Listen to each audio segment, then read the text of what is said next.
So here's the thing.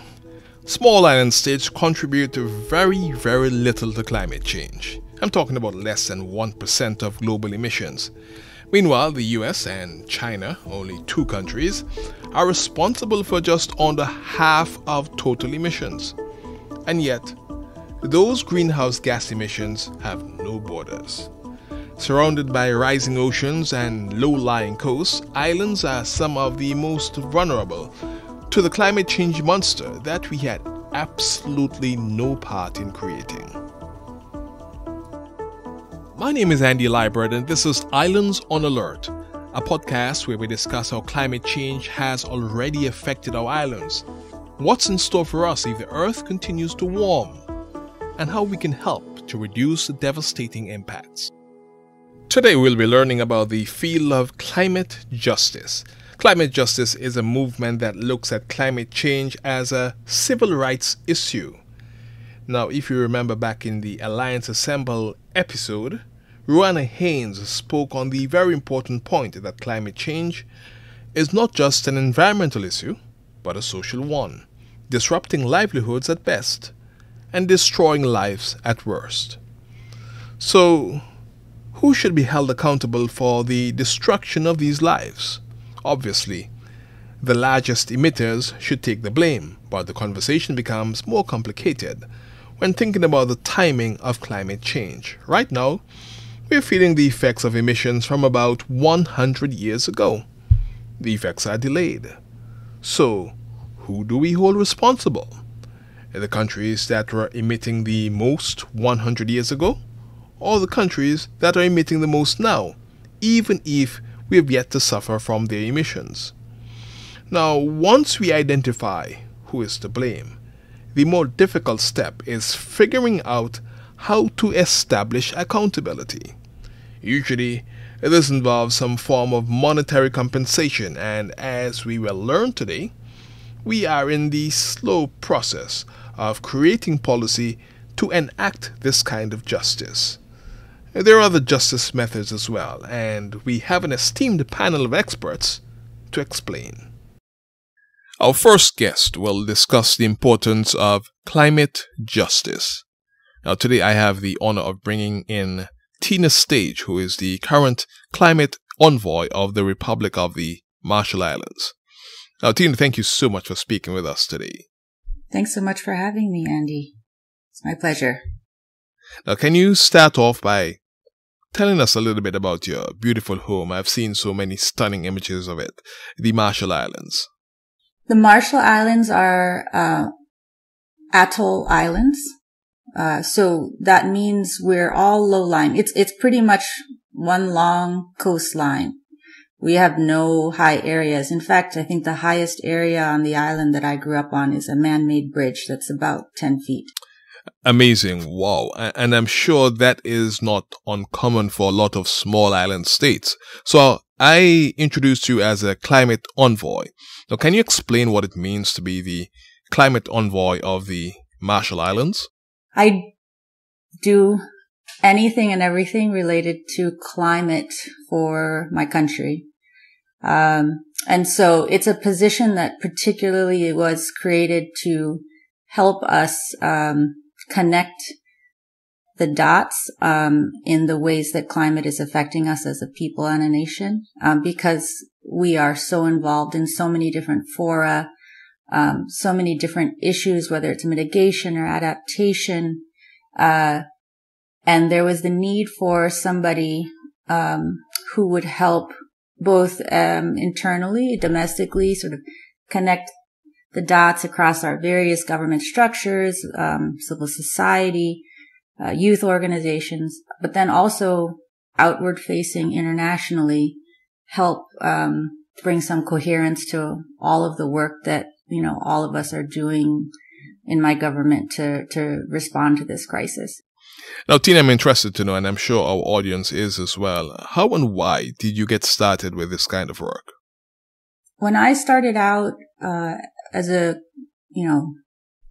young person in high school and college, I was really looking at the issue of nuclear testing in the Marshalls. The United States conducted nuclear tests in the Marshalls in the 40s and 50s.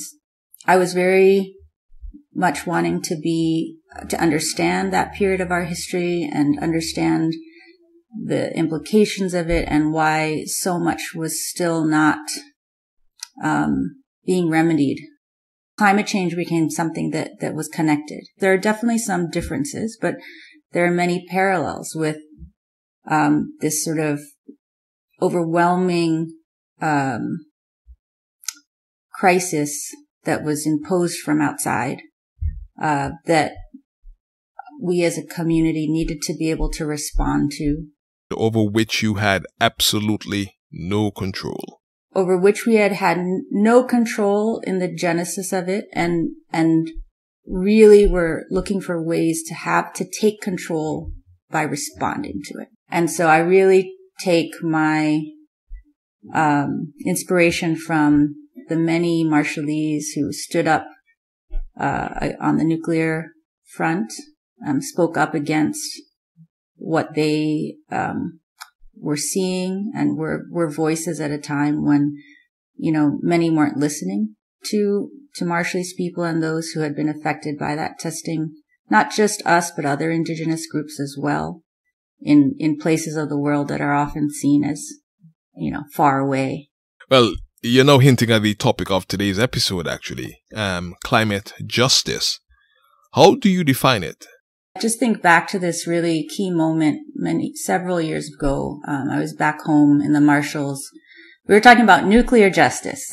And what does nuclear justice mean? I was at my elementary school talking with students and saying, what do we mean by justice? What does that mean?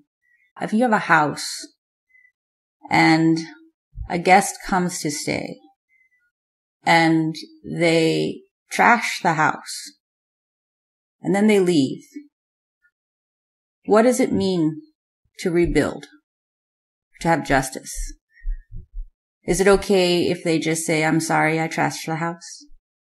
Do they need to come back and clean it up? Should they come and, if they trash it into the ground, help you rebuild that house? For us, it's all of those things. Climate justice is both an acknowledgement that harm was done.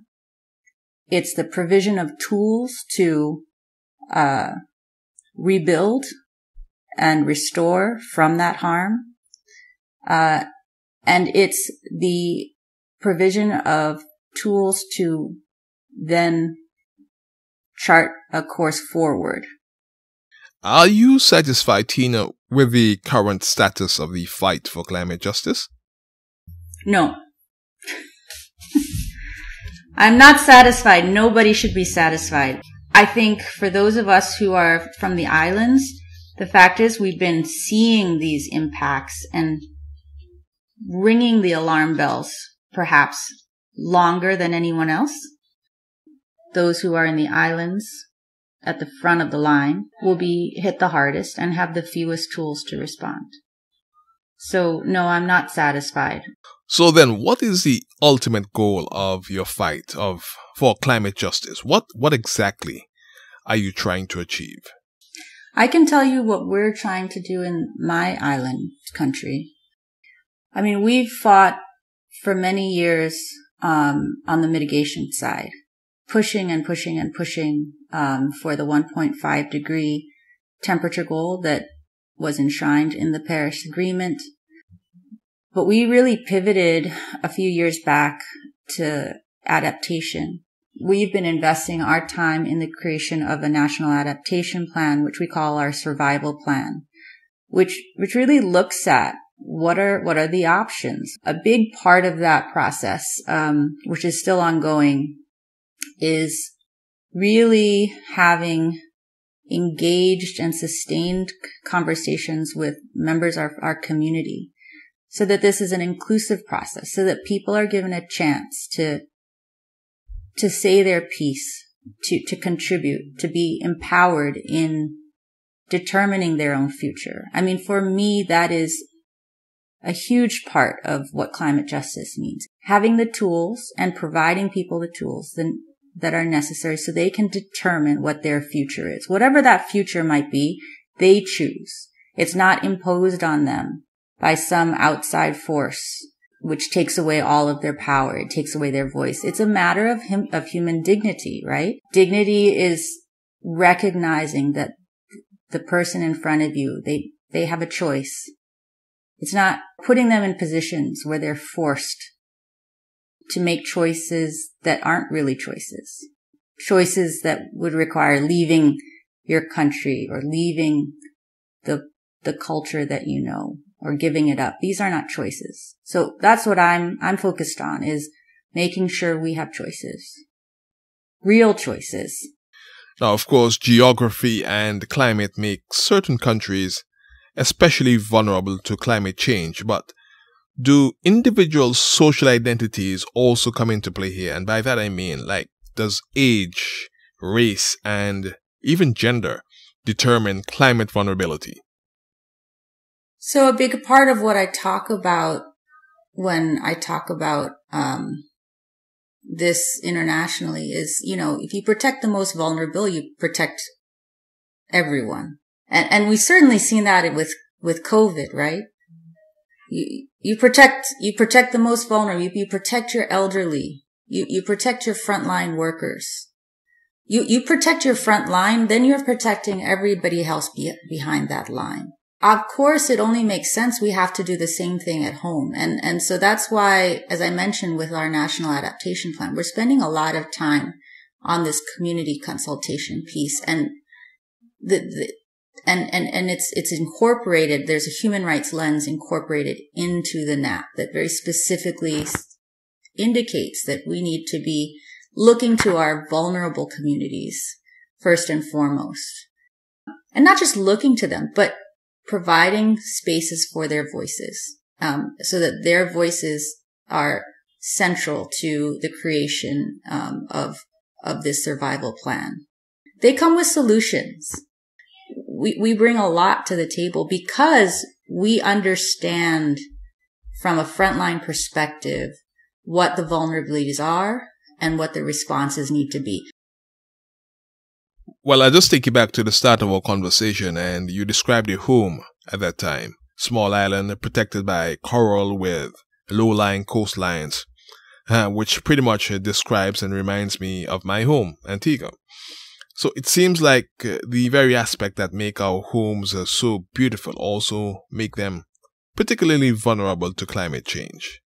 Well, between hurricanes and rising sea levels, many of our islands will sink, so to speak. What happens when an island sinks? And it's a scary thought. Is it still considered a country?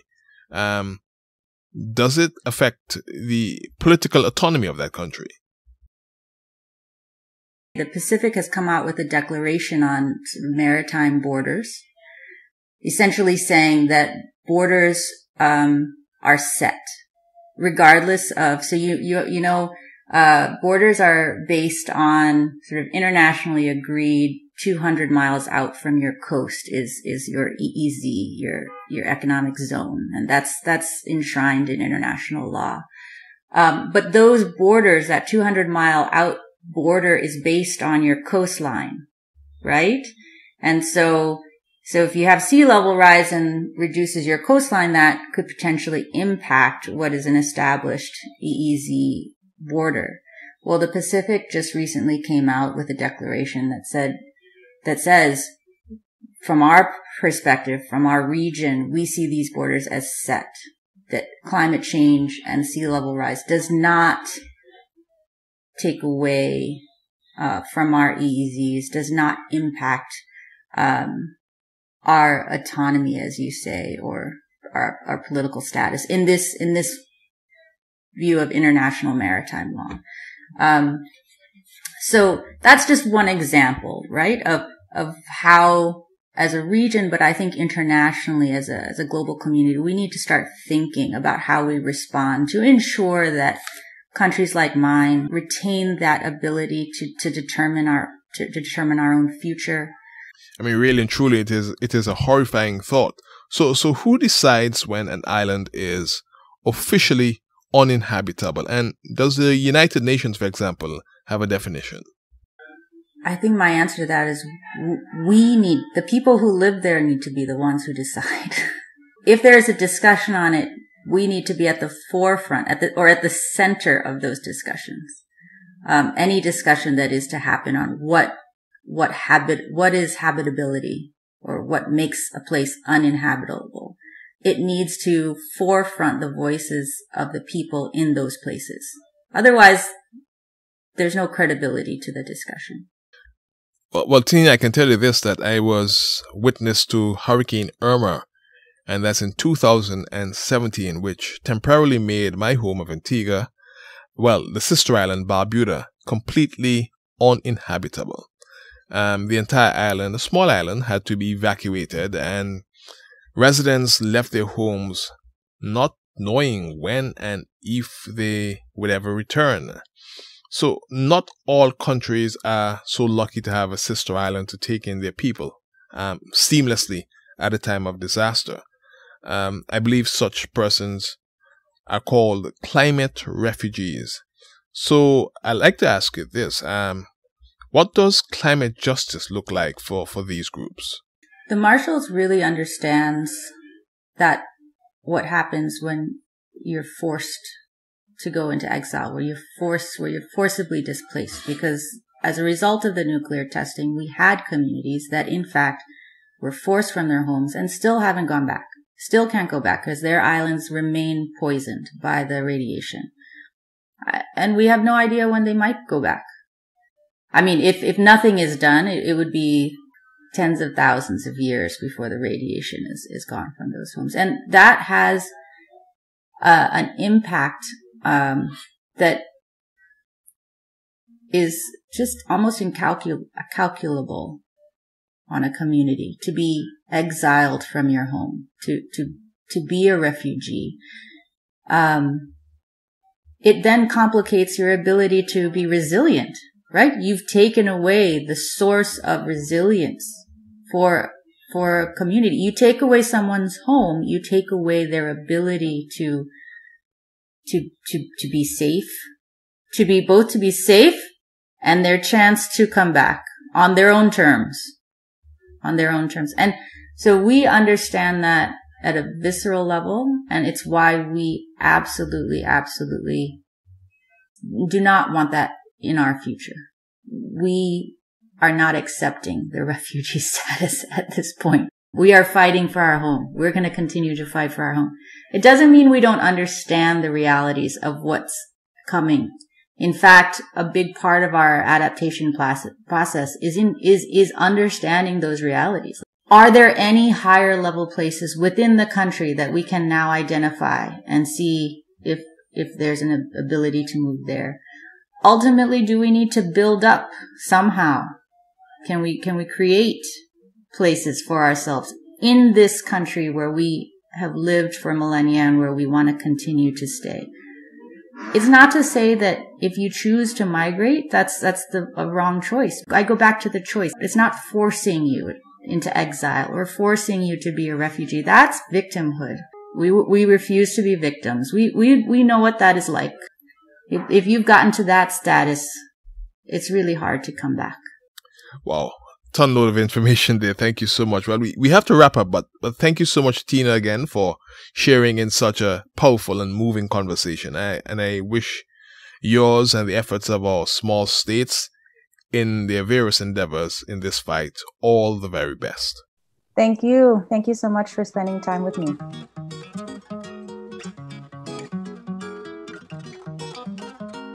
Our next guest now will compare what is climate justice in theory to what is actually being done on the ground level. We're therefore very privileged to be joined by Dr. Janine Felson, who is the lead negotiator on climate justice as well as the ambassador for Belize. Great having you here today, Ambassador. Can you start off first by just telling us a little bit about your home country of Belize? Belize is definitely a unique member of the Alliance of Small Island States. It is continental, but it has many of the same challenges as other small island developing states.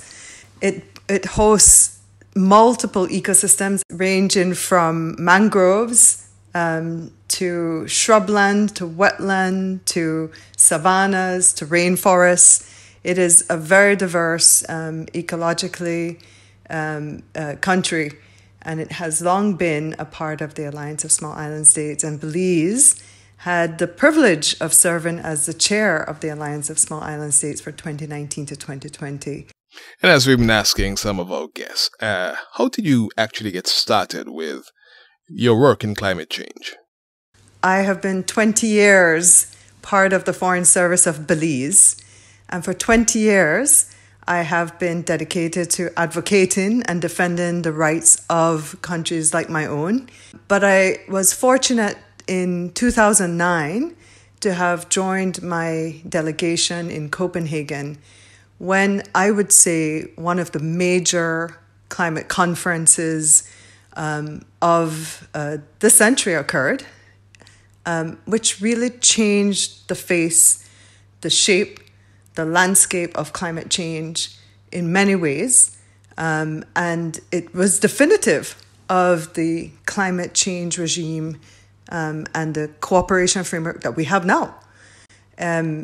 So I've been working since 2009 through to 2015 for a new agreement on climate change that would see the world come together to focus on a benchmark of ambition that small island developing states had put forward as a 1.5 to stay alive.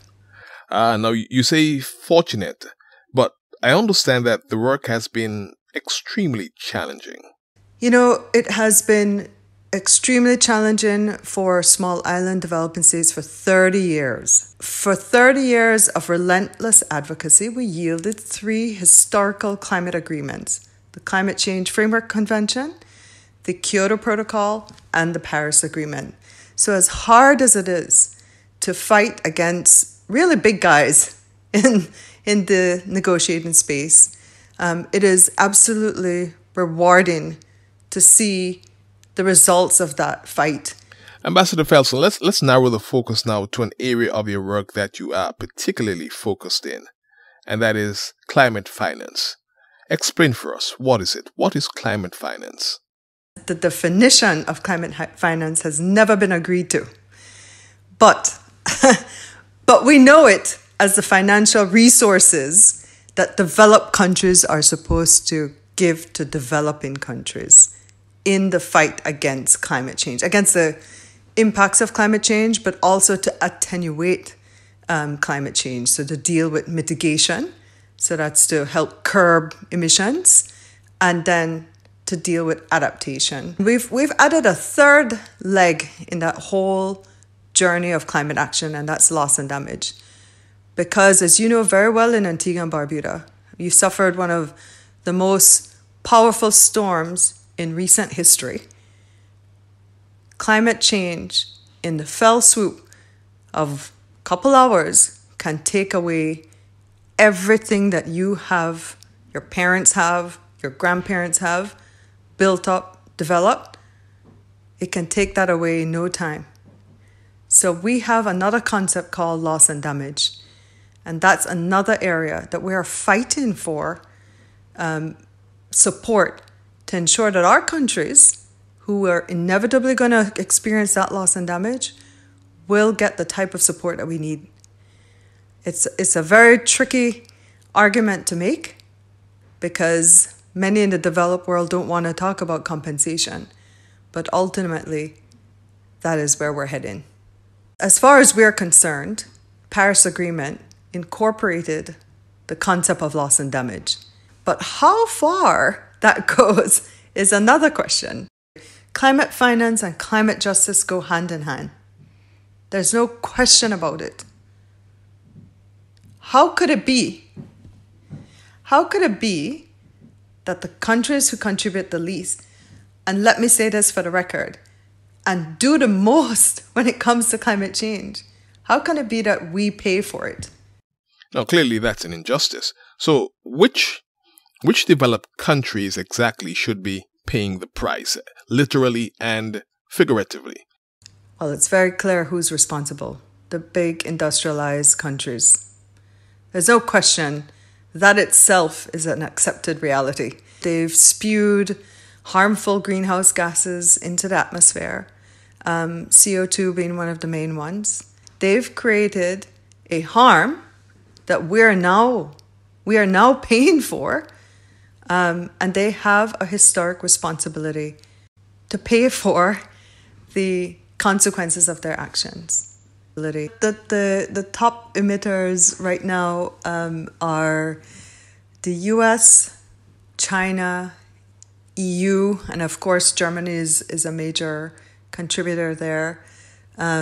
We have amongst the developing countries India, Brazil. So indeed, there are a mix of countries, developed and developing. But what I don't want the audience to forget is that these greenhouse gases, carbon in particular, accumulates over years. And so the country with the highest accumulated carbon in the atmosphere is the United States of America. The big question for me is, have these countries been held responsible? Well, it's enshrined in a convention, and they've agreed to it. They've agreed to historic responsibility.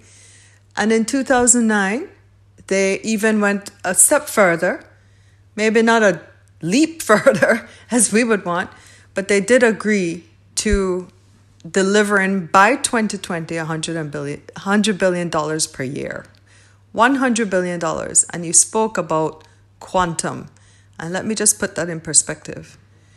The quantum for developing countries to actually implement the commitments that we have undertaken in the Paris Agreement is more in the scale of trillions of dollars.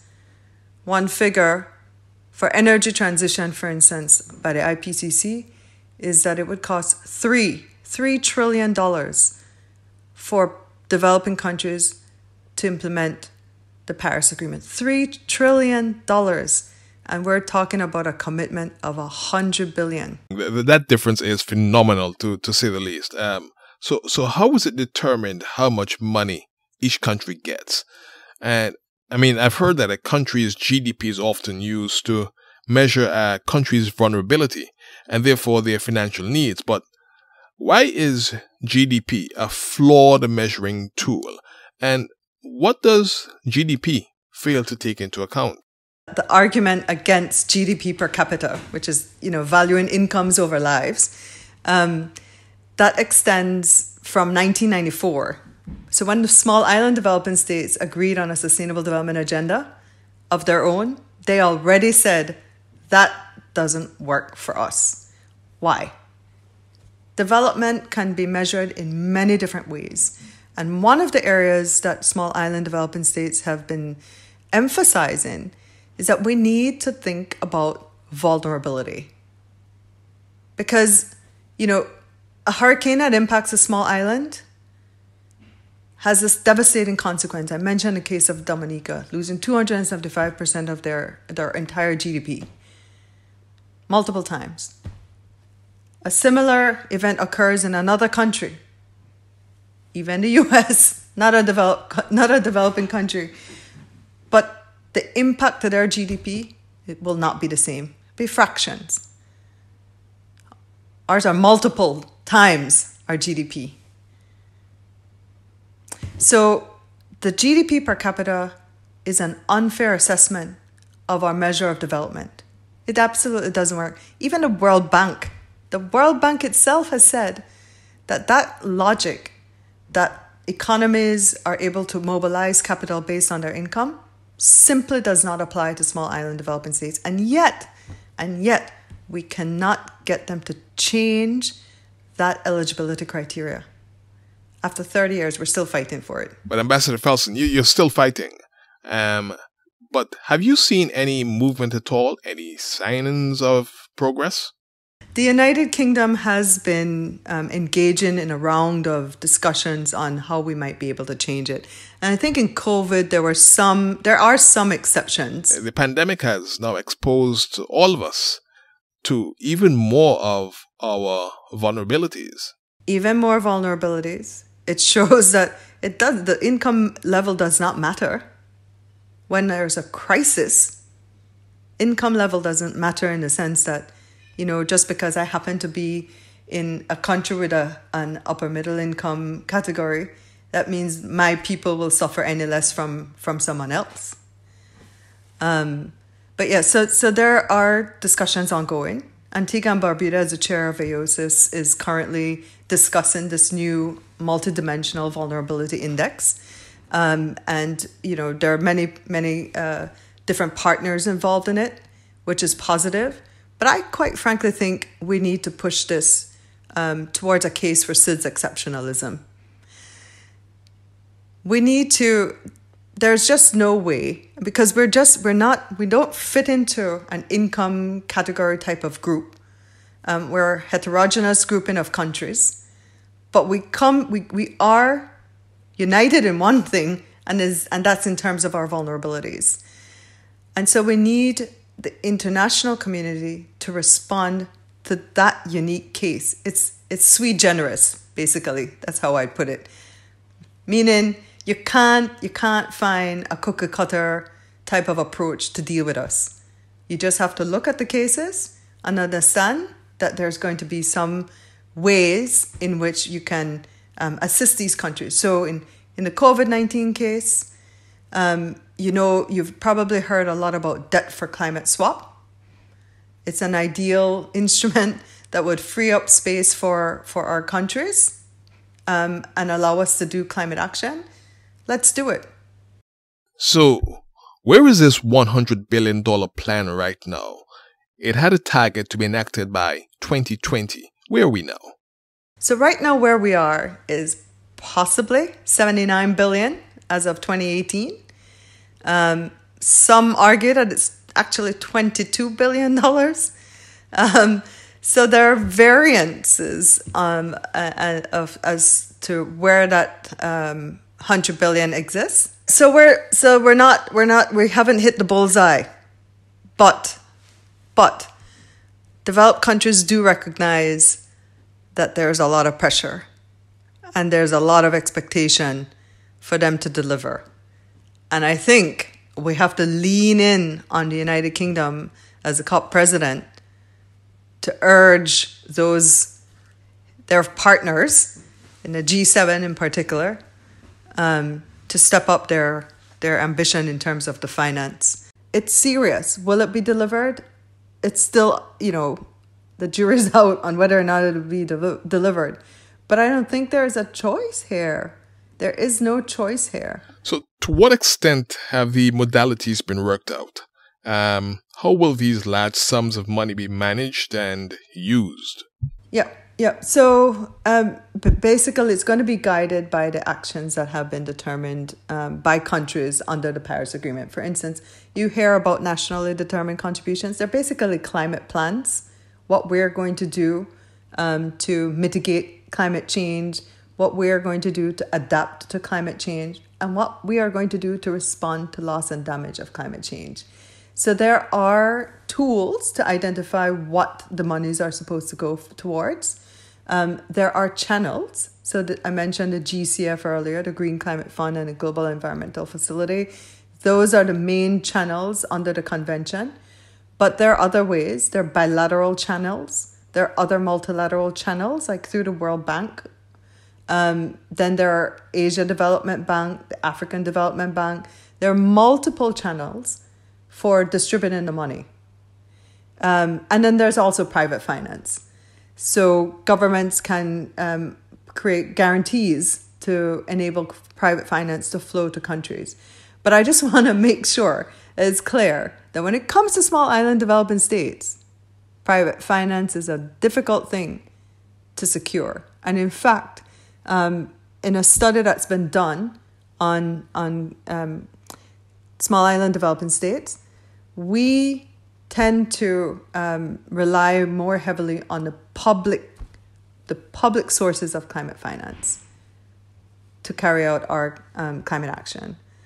So there are channels, there are sources. The other question is, can we access it? Small island developing states are very limited and constrained, and the channels and some of those funds, they're so heavy on bureaucracy and heavy on criteria that in fact, small island developing states are not able to access the funding that's even available. In general, it's been reported that we access something like only 2% of public climate finance. And remember, small island developing states aren't just the Caribbean. It's the Caribbean, the Pacific, countries in the Indian Ocean, the South China Seas. 44 states make up the Alliance of Small Island States. 44. Well, for me, this begs the question of whether or not SIDS, or Small Island Developing States, have the capacity to take on these large sums of money. It's something that we've argued for as well. So we've been pioneering these really incredible modalities to try to get finance to our people. So we want to bypass the multilateral entities that tend to go out and get the money very easily. So the UNDPs and other agencies who are helpful. I don't want to say they're not helpful. But when you go through those entities, you pay a cost. There's a transaction fee. So one of the modalities we've argued for is direct access, so that our entities at home, whether it's some national development bank or a ministry or a fund, can go to a green climate fund and say, hey, I have a project, and you can access that funding without having to go through a middleman. That's one thing. The second thing that we've been pioneering is called simplified approval procedure. So there's a lot of documentation. Some of it is very data intensive that countries like ours will probably not have. And then the scale of our projects probably don't require the extent of the documentation. And that it's if you're talking about a couple million compared to hundreds of million, requiring the same level of information is probably not going to make sense. So we've moved for simplified approval procedures to deal with those issues so that we can get the money faster without as much hassle. But still, there are challenges. And so the other thing is that we need to build our capacity.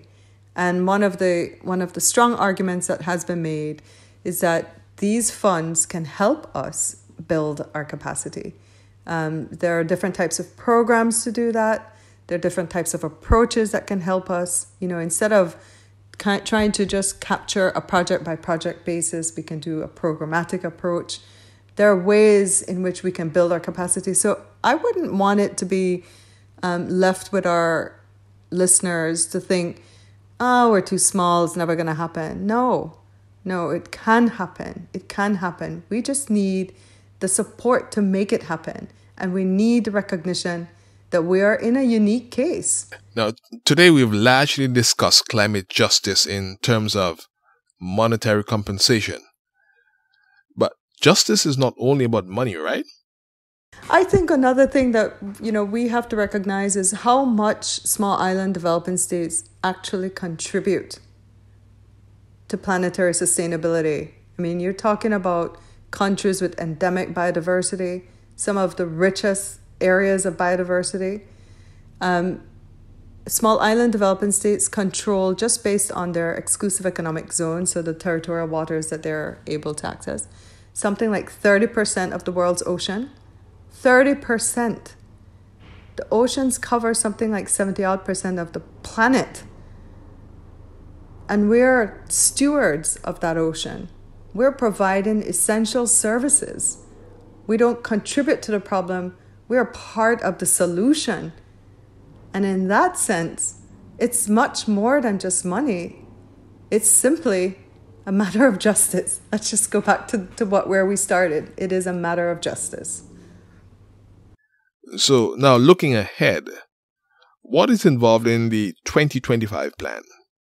2025, the new collective quantified goal that's mandated to be agreed upon by all parties. We start the process of elaborating that this year when we meet at COP26, hopefully. So it's as yet to be determined, but our vision as the small island developing states is that we're not gonna repeat the follies of the 100 billion. So needs-based, as you rightly pointed out, it needs a needs-based approach, and SID's exceptionalism. It's gonna have to address the specific needs of the vulnerable countries, like the small island developing states. So there's going to have to be a multidimensional approach. It's not just going to be one lump sum thing. You're going to have mitigation, you're going to have adaptation, and you're absolutely going to have loss and damage in there. Well, we touched on this a little earlier, but how has the pandemic, the COVID-19 pandemic, affected international climate finance? And how do we even begin to move forward when there is so much financial instability? There's no question that COVID-19 has compounded matters. It's compounded matters for the whole world. It's compounded matters for our countries, and it's really saddening to recognize how deep and how scarring COVID-19 is for our economies. Our economies are seeing contractions in double digits. I think Belize is one of the worst, with like a 14% contraction of GDP. It's going to take a couple of years to get out of this. The developed countries, of course, are also suffering from the COVID-19 pandemic, but they have space. They can print money in a basement. They have space, and they've mobilized in a matter of months something like $12 trillion. At least that's what the G7 said in their communique. $12 trillion was put in place. And they made a commitment that 12 trillion would help to build back better, to recover better is perhaps the right word. So in fact, COVID-19 recovery creates an opportunity, an unprecedented opportunity, given the scale of monies that are being mobilized, to actually facilitate this transition, to actually use it as a lever to help other countries transition. Unfortunately, it's not there yet. It's not there yet. But that's an argument that we at the highest level continue to make. And we've been making that argument. Our leaders have been making that argument. Certainly in the Caribbean, we've had big hitters from Prime Minister Motley to Prime Minister Holness, and now the Prime Minister of Antigua and Barbuda, who's the chair of the CARICOM Heads of Government. I mean, everyone has been, and the chair of Alliance of Small Island States, everyone has been speaking to that effect, that we need to use this as a leverage point, an inflection point to turn things around. So yes, it's made things incredibly hard, but it's an opportunity at the same time to turn things around. And Ambassador Felson, I'm getting a sense of optimism from you despite everything that is happening. Am I correct? Are you feeling hopeful? I think we always have to put hope first. We always have to put hope first. And I think for 30 years of advocacy, that's always been the mantra. It's hope first. And that's for small island development Ambassador states. Felson, please continue let our the fight. people languish. Thank you so much for speaking with us today. Languish. Quite an insightful we conversation. We have to ensure that they have a Hats future. Off to you. And all that's the very why you best continue for fighting. the future.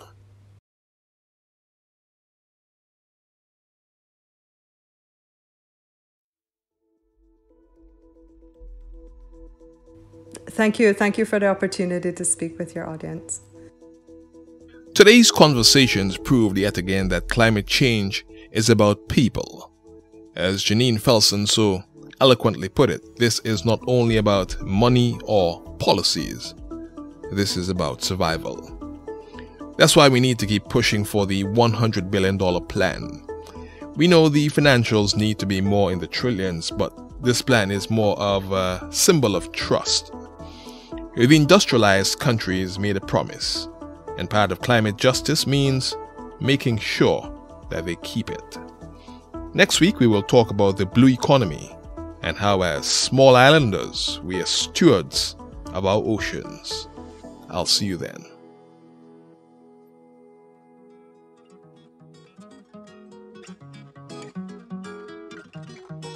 I'm your host for Islands on Alert, Andy Liebert. Islands on Alert is produced by Leila Henry and Louis Price under the Alliance of Small Island States media team. Special thanks to Tashwa James and Bianca Bedu for additional scripting. Join us next time.